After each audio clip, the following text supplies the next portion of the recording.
आज शुरुआत करते हैं संस्कृति चैप्टर की। और ये क्षितिज का लास्ट चैप्टर होगा, जिसके राइटर हैं भदंत आनंद कौत्सलायन। अब संस्कृति और सभ्यता दरअसल में है क्या, इन्होंने जो बताने की कोशिश की है, जो उद्देश्य इनका रहा है, यही उनका उद्देश्य रहा है। और कुछ लोग इसको एक ही समझ लेते हैं। मान लो सपोज करो आग का जो आविष्कार हुआ तो वो संस्कृति मानी गई, और बाद में जो आग से मान लो माचिस भी बनाएगी, आग से हम गैस भी जलाते हैं, आग से हम बहुत सारे काम करते हैं। वो क्या है? हमारी सभ्यता।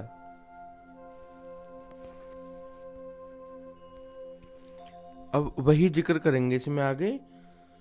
संस्कृति निबंध हमें सभ्यता और संस्कृति से जुड़े अनेक जटिल प्रश्नों से टकराने की प्रेरणा देता है। इस निबंध में भदंत आनंद कौत्सलायन जी ने अनेक उदाहरण देकर यह बताने का प्रयास किया है कि सभ्यता और संस्कृति किसे कहते हैं। दोनों एक ही वस्तु हैं अथवा अलग अलग हैं।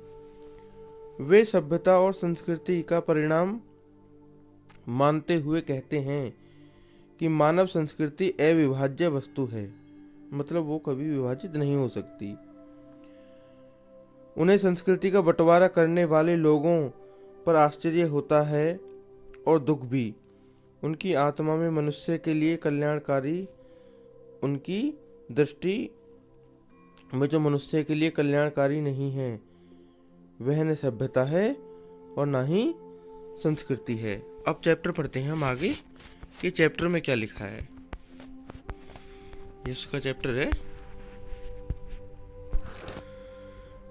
जो शब्द सबसे कम समझ में आते हैं और जिनका उपयोग सबसे अधिक, ऐसे शब्द हैं सभ्यता और संस्कृति। मतलब यूज तो बहुत होते हैं, प्रयोग में बहुत आते हैं, पढ़े हुए भी इसको यूज करते हैं, और जो अनपढ़ लोग हैं वो भी कभी कभी यूज कर लेते हैं, आपको खूब सुनने मिलेंगे। लेकिन उनके जो अर्थ हैं वो कम समझ में आते हैं। तो सभ्यता और संस्कृति, इन दो शब्दों के साथ जब अनेक विशेषण लग जाते हैं, उदाहरण के लिए जैसे भौतिक सभ्यता और आध्यात्मिक सभ्यता, तब दोनों शब्दों का जो थोड़ा बहुत अर्थ समझ में आया है वह भी गलत सलत हो जाता है। क्या यह एक चीज है? क्या यह एक ही चीज है अथवा दो वस्तुएं हैं? यदि दो हैं तो दोनों में क्या अंतर है? हम इसे अपने तरीके से समझने की कोशिश करें। कल्पना कीजिए उस वस्तु की जब मानव समाज का अग्नि देवता से साक्षात नहीं हुआ था। मतलब जब आग का आविष्कार नहीं हुआ था, कहने का मतलब ये है। आज तो घर घर चूल्हा जलता है। जिस आदमी ने पहले आग का आविष्कार किया होगा वह कितना बड़ा आविष्कार करता होगा। अथवा कल्पना कीजिए उस समय की जब मानव को सुई धागे का परिचय भी नहीं था। जिस मनुष्य के दिमाग में पहले यह बात आई होगी कि लोहे के एक टुकड़े को घिसकर उसके एक सिरे में छेद कर और छेद में धागा पिरोकर कपड़े के दो टुकड़े को एक साथ किया जा सकता है, वह भी कितना बड़ा आविष्कार करता रहा होगा। इन्हीं दो उदाहरणों पर विचार कीजिए।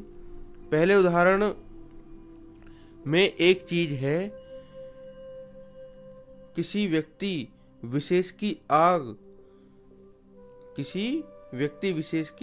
का आविष्कार कर सकने की शक्ति, और दूसरी चीज है आग का आविष्कार। इसी प्रकार दूसरे सुई धागे के उदाहरण में एक चीज है सुई धागे का आविष्कार कर सकने की शक्ति, और दूसरी चीज है सुई धागे का आविष्कार। अब देखो आगे क्या लिखा है। जिस योग्यता, प्रवृत्ति अथवा प्रेरणा के बल पर आग व सुई धागे का आविष्कार हुआ, वह है व्यक्ति विशेष की संस्कृति। और उस संस्कृति द्वारा जो आविष्कार हुआ, जो चीज उसने अपने दूसरों के लिए आविष्कृत की, उसका नाम है सभ्यता। मतलब कहने का ये है कि जो चीज का आविष्कार हुआ है वह संस्कृति, जो उसने दूसरों के लिए आविष्कृत की है वो सभ्यता है।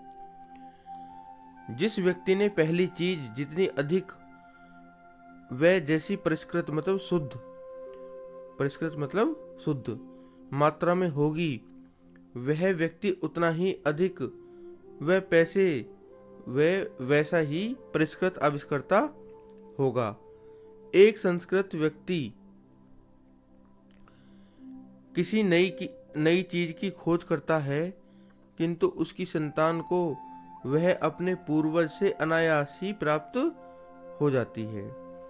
जिस व्यक्ति की बुद्धि ने अथवा उसके विवेक ने किसी भी नए तथ्य का दर्शन किया, वह व्यक्ति ही वास्तविक संस्कृत व्यक्ति है। और उसकी संतान जिसे अपने पूर्वज से वह वस्तु अनायास ही प्राप्त हो गई, वह अपने पूर्वज की भांति सभ्य भले ही बन जाए, संस्कृत नहीं कहला सकता। एक आधुनिक उदाहरण लें। न्यूटन ने गुरुत्वाकर्षण का सिद्धांत का आविष्कार किया। मतलब न्यूटन ने हमें ग्रेविटी फोर्स का लॉ दिया, गुरुत्वाकर्षण बल का। वह संस्कृत मानव था। आज के युग का भौतिक विज्ञान का विद्यार्थी न्यूटन के गुरुत्वाकर्षण बल से परिचित है ही, लेकिन उसके साथ उसे और भी अनेक बातों का ज्ञान प्राप्त हो चुका है। मतलब ये मैं हो चुका है, इसमें लिख रहा है ज्ञान प्राप्त है, ये मैं अपने पास से जोड़ देता हूँ कि जिससे विद्यार्थियों के अच्छे से समझ में आ जाए। बातों का ज्ञान है जिनसे शायद न्यूटन अपरिचित ही रहा। मतलब न्यूटन ने केवल गुरुत्वाकर्षण बल की खोज कर दी, लेकिन उसमें फिर बहुत सारी चीजें जुड़ गई, नई चीजें जो न्यूटन को पता भी नहीं हुआ, अपरिचित ही रहा। ऐसा होने पर भी आज के भौतिक विज्ञान के विद्यार्थी को न्यूटन की अपेक्षा अधिक सभ्य भले ही कह सकें, पर न्यूटन जितना संस्कृत नहीं कह सकते। आग का आविष्कार में कदाचित पेट की ज्वाला की प्रेरणा एक कारण रही। सुई धागे के आविष्कार में शायद शीतोष्ण से बचने, मतलब शीत और उष्ण से, जो कपड़े जो हम पहनते हैं ठंड से बचने के लिए पहनते हैं और गर्मी से बचने के लिए पहनते हैं, शरीर को सजाने की प्रवृत्ति का विशेष हाथ रहा। अब कल्पना कीजिए उस व्यक्ति की जिसका पेट भरा है, जिसका तन ढका है, लेकिन जब वह खुले आकाश में नीचे सोया हुआ रात के जगमगाते तारों को देखता है, तो उसे केवल इसलिए नींद नहीं आती क्योंकि वह यह जानने के लिए परेशान है कि आखिर यह मोती भरा थाल क्या है। पेट भरने और तन ढकने की इच्छा मनुष्य की संस्कृति की जननी है, मनुष्य की संस्कृति की जननी नहीं है। पेट भरा और तन ढका होने पर भी ऐसा मानव जो वास्तव में संस्कृत है निठिल्ला नहीं बैठ सकता। हमारी सभ्यता का एक बड़ा अंश हमें ऐसे संस्कृत आदमियों से ही मिला है जिनकी चेतना पर स्थूल भौतिक कारणों का प्रभाव प्रधान रहा है, किंतु उसका कुछ हिस्सा हमें मनीषियों से भी मिला है, जिन्होंने तथ्य विशेष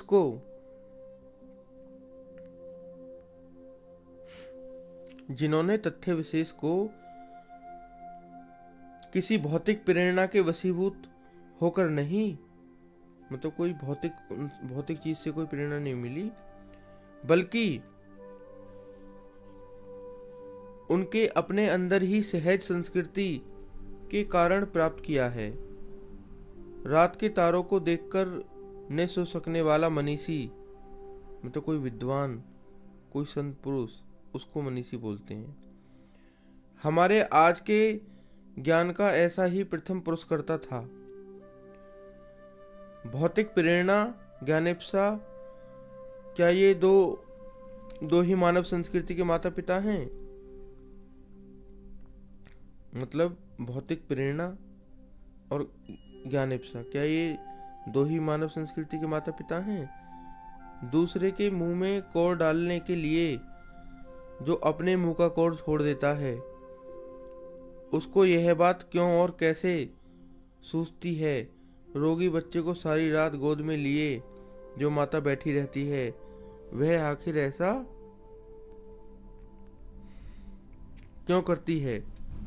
सुनते हैं कि रूस का भाग्य विधाता लेनिन अपनी डेस्क पर डबल रोटी के सूखे टुकड़े स्वयं ने खाकर दूसरों को खिला दिया करता था। वह आखिर ऐसा क्यों करता था? संसार के मजदूरों को सुखी देखने का स्वप्न देखते हुए कार्ल मार्क्स ने अपना जीवन दुख में बिता दिया। और इन सब से बढ़कर आज से 2500 वर्ष पूर्व सिद्धार्थ ने अपना घर केवल इसलिए त्याग दिया कि किसी तरह तृष्णा के वशीभूत लड़ती करती मानवता सुख में रह सके।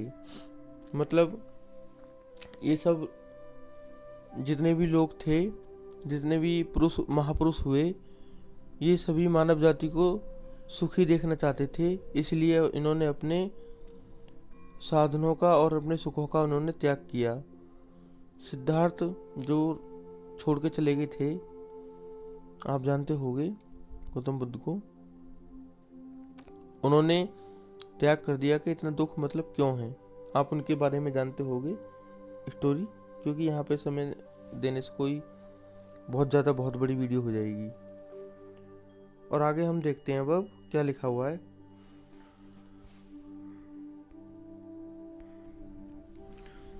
हमारी समझ में मानव संस्कृति की जो योग्यता आग व सुई धागे का आविष्कार कराती है, वह भी संस्कृति है। जो योग्यता तारों की जानकारी कराती है, वह भी, और जो योग्यता किसी महामानव से सर्वस्व त्याग कराती है, वह भी संस्कृति है।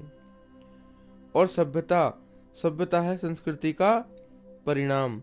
हमारे खाने पीने के तरीके, हमारे ओढ़ने पहनने के तरीके, हमारे गमनागमन के साधन, आने जाने के, हमारे परस्पर कट मरने के तरीके, सब हमारी सभ्यता है। मानव की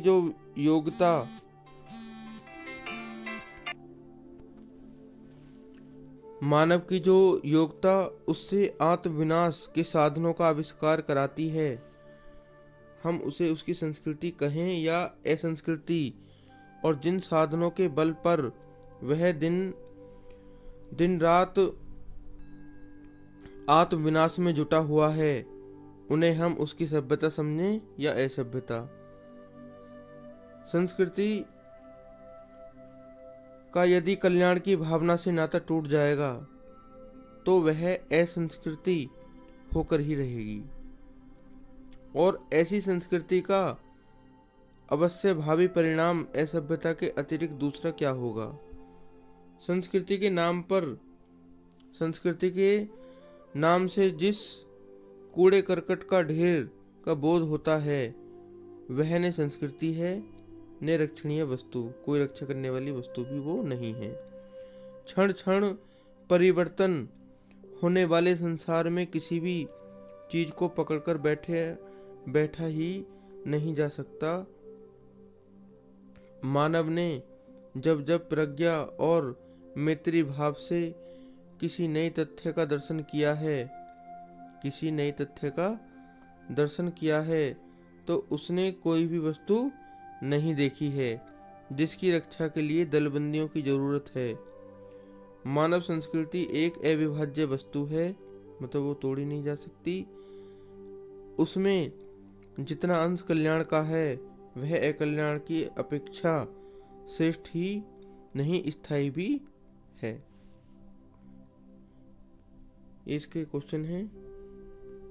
चैप्टर बहुत बड़ा नहीं है और चैप्टर आसान भी है, बस थोड़ा सी समझने की आवश्यकता है। और ये इसके मीनिंग्स हैं, जैसे आध्यात्मिक, आत्मा परमात्मा से संबंध रखने वाला, मन से संबंध रखने वाला, उसको आध्यात्मिक कहते हैं। और साक्षात मतलब आंखों के सामने, आविष्कार करता मतलब आविष्कार करने वाला, इन्वेंशन करने वाला, परिष्कृत माने शुद्ध किया हुआ, साफ किया हुआ।